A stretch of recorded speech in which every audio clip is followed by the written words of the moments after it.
দুষ্ট জিন মানুষের ক্ষতি করার চেষ্টা করে। কি করে ভাই? এবং দিন দিন কিন্তু এর প্রভাবটা বাড়ছে। তো এখান থেকে বাঁচার জন্য কিছু প্রোটেকশন আগে বলে দেই, তারপর সামনে যাই। প্রত্যেক দিন সকালে এবং সন্ধ্যায় 3 বার করে সূরা ইখলাস পড়বেন। কুল হুয়াল্লাহু আহাদ, আল্লাহুস সামাদ, লাম ইয়ালিদ ওয়া লাম ইউলাদ ওয়া লাম ইয়াকুল লাহু কুফুয়ান আহাদ। সকালে সন্ধ্যায় কয়বার? 3 বার। আর 3 বার পড়বেন সূরা ফালাক, কুল আউযু বিরাব্বিল ফালাক, এই সূরা। আর 3 বার পড়বেন সূরা নাস, কুল আউযু বিরাব্বিন নাস, এটা। প্রত্যেক ফরজ নামাজের পর একবার করে পড়বেন আয়াতুল কুরসি। আয়াতুল কুরসি কোন সূরা আছে? কত নম্বর আয়াত?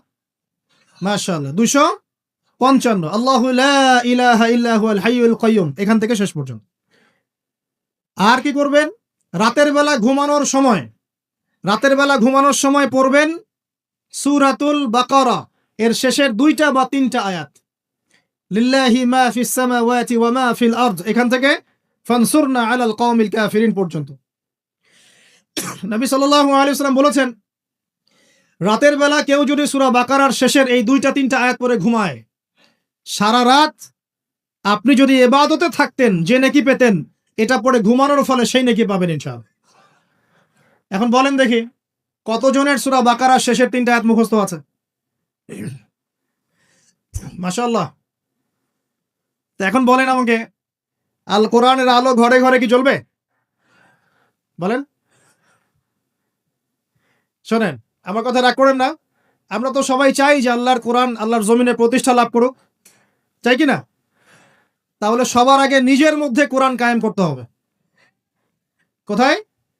আগে নিজের উপর কোরআন কায়েম করুন, নিজের উপর সুন্নাহ কায়েম করুন, নিজের উপর দিন কায়েম করুন, ইনশাআল্লাহ দিন ঘরে ঘরে পৌঁছে যাবে ইনশাআল্লাহ।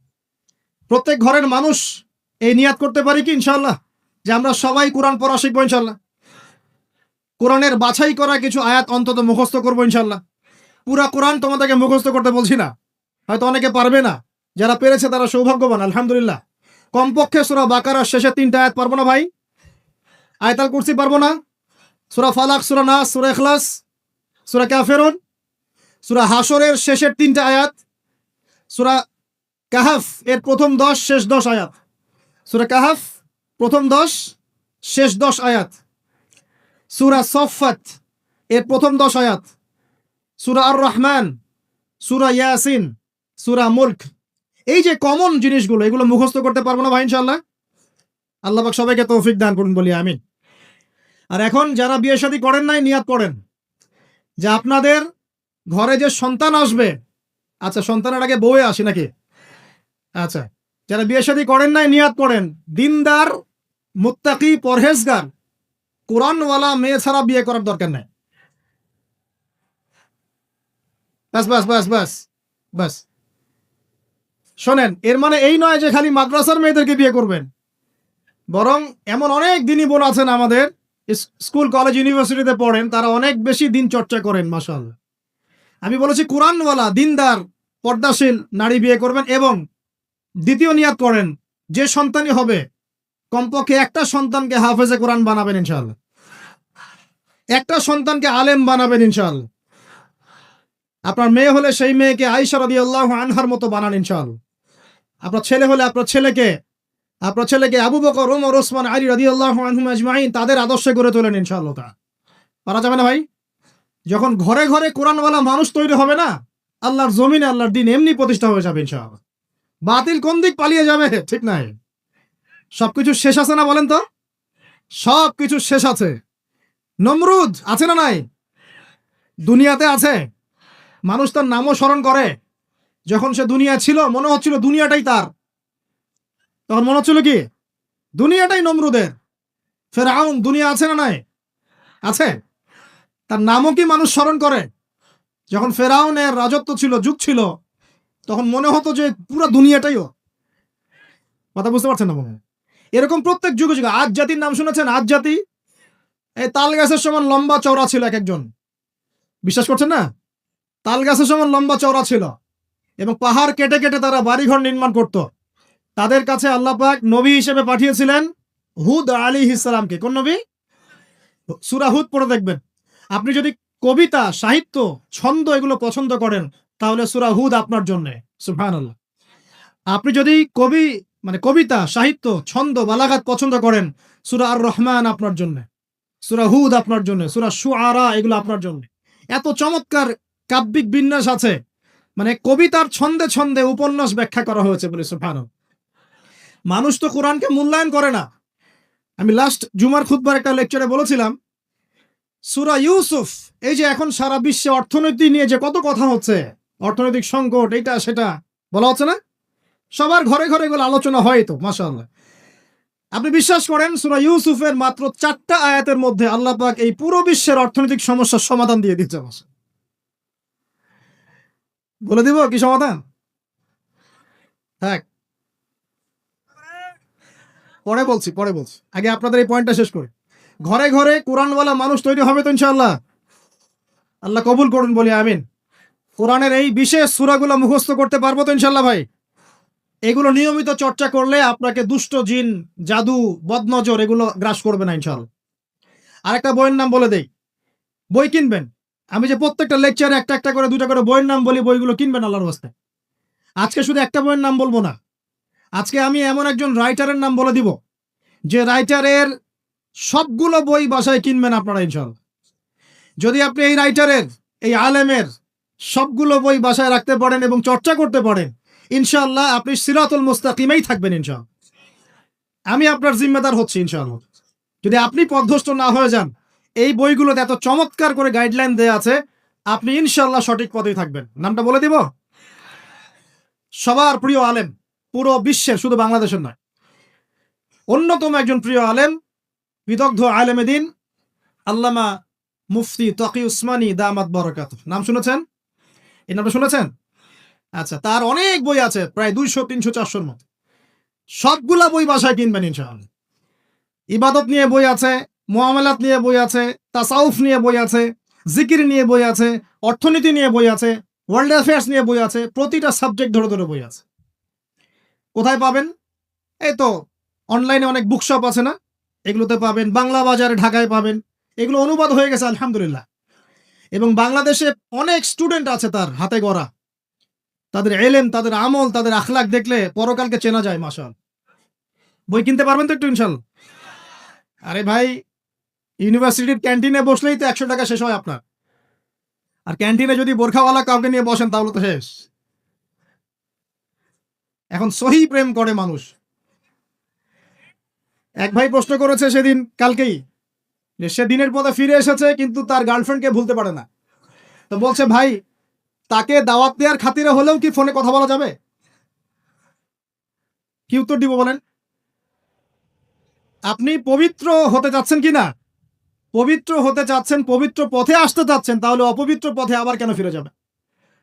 এগুলো কি হালাল না হারাম?